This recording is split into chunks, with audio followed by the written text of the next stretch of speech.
Hey everybody, it is Mark Dolfini, Landlord Coach, and welcome to the Landlord Coach Daily-ish show. Today we're going to be talking about unauthorized pets and probably what was one of the most ungodly kitchens you have ever seen.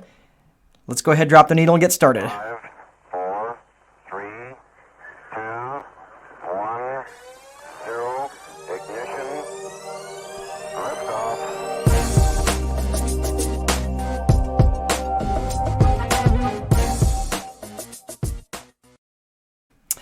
Hey everybody, Mark Dolfini, Landlord Coach. It is good to see you, and welcome to the Landlord Coach Daily-ish show. Yes, I'm rebroadcasting this just because the video quality was horrible last time, so you get me twice. All right. Welcome to those of you who are watching this and watching this on replay. So today I am talking about unauthorized pets and how to basically handle that. It's from a letter from one of my, 5 or so listeners that actually pay attention to the show. That's either not a friend, a family member, or someone that I employ. So let's go ahead and read this question. It starts out, Dear Coach, my wife and I have been enjoying your show. Let's see, there's one.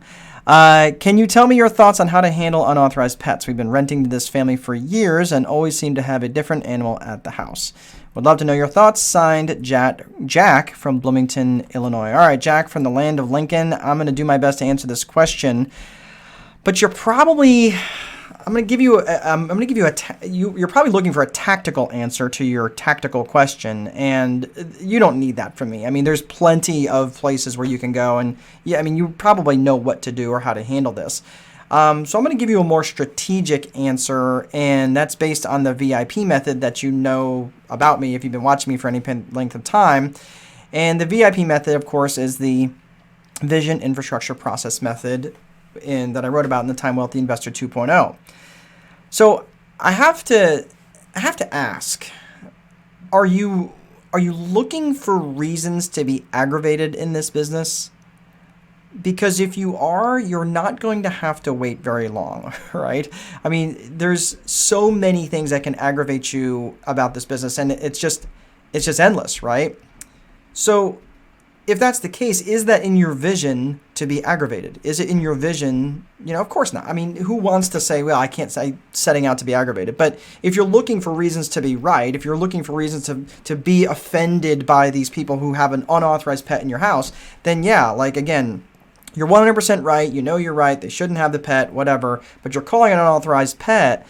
You're calling it an unauthorized pet. So it's obviously something that's not supposed to be there, right? And they're allowing there. So I promise I'm going to answer your tactical question with a tactical answer, but let me go strategic first, okay? How did you find out about this unauthorized pet? Now, whether it's a dog or goldfish or whatever, you obviously found out in some way. So it doesn't sound like they came right out and told you. So I'm having to think it's either something maybe you were driving by and you saw this animal, or as a result of an inspection. And if that is the case, then I can't help but wonder why you would be creating a job for yourself. Why are you creating jobs for yourself in this business, right? I hope it's in your business where you're not, maybe you don't have enough to do in your life, so you want to go do inspections of the property. Again, is it in your vision? Did you get into the rental business to create a $10 or $12 or $15 an hour job for yourself? I hope to God not. My point is that if you found out as a result of an inspection that you did, then it's going to be a little bit more difficult for you to do this and not be aggravated about it. Okay? So again, did you get into this business? Was it part of your vision for you to have a rental business where everybody did exactly as you wanted every single minute of the day? Well, you know that that's not how this works. Generally, they've got an unauthorized pet. So if you're looking to be aggravated, again, you've mission accomplished, right? But again, you're probably wanting a way around this, judging by your question, is how to handle this without me having to sound like the bad guy. Well, you're the business owner, okay? So let me stop here for a second and remind you that you're the business owner. Why are you the one doing the inspection? Why are you even asking the same question? And the next question is, who's enforcing the lease?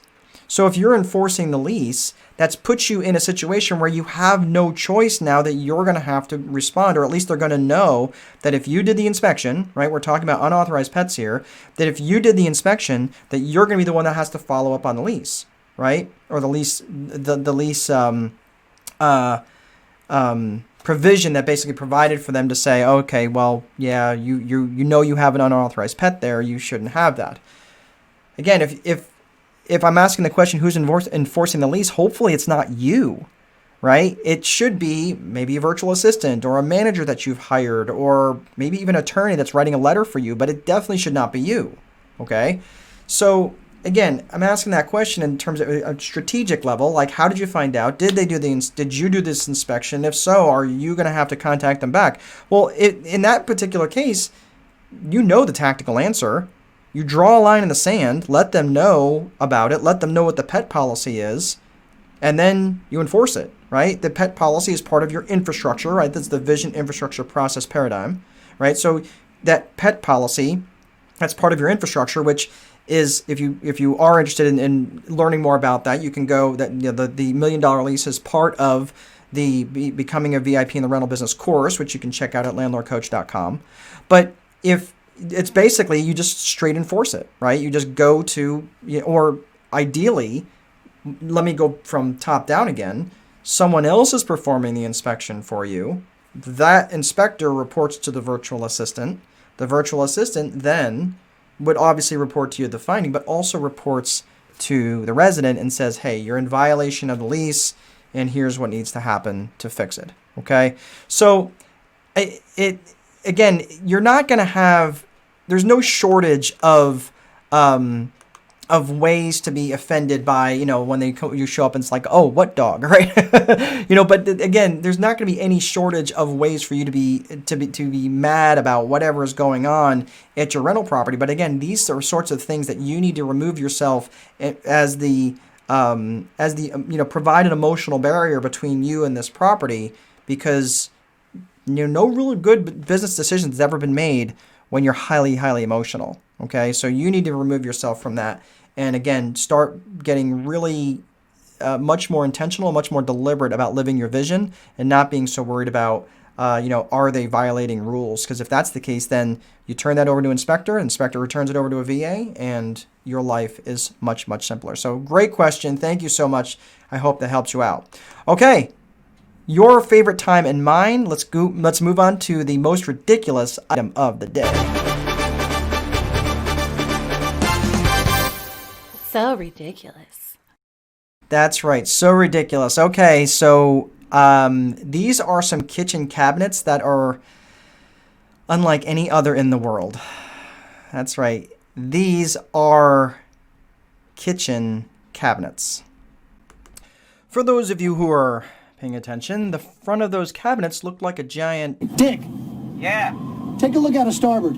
Oh my God, it looks like a huge... handle, but it's what's around the handle on the front of the cabinets looks like a huge... Pecker! Oh, yeah. Wait, that's not a woodpecker. It looks like someone... poorly designed kitchen cabinets. Even if the front does remind you of someone's... Willie. Yeah. What's that? Well, it looks like a giant... Johnson. Yes, sir. It's hard to unsee that. Just, for God's sakes, don't use soft scrub on there, and do not let it dry. That's all I have. So anyway, that is the most ridiculous item of the day. I hope you enjoyed the Landlord Coach Daily-ish show today. Please remember to place a value on your free time, because if you don't, someone else will. Most important, there is no amount of money that will make time irrelevant. Have a great rest of your day, and I will see you next time.